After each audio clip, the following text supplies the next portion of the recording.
Здравейте! Пак съм на широка поляна. Дано да ме чуете от силния вятър.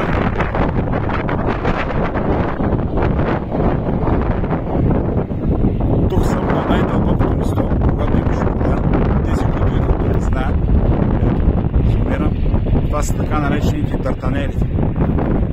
Тук винаги е имало страшно много вода и е било много дълбоко. Ето какво представлява, но ни пречи на тук на лагеруващите да се произвежда ток по много оригинален начин. Въпреки че е сухо, кръстата не може да я залечиш.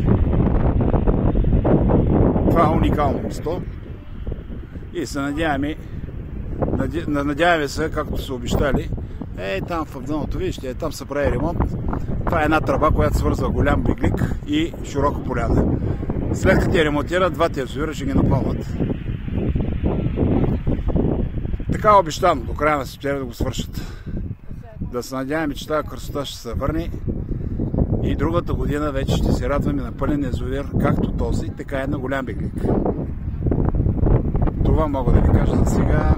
Красиво е. Се опитайте ми трона да дигна. Чао, чао.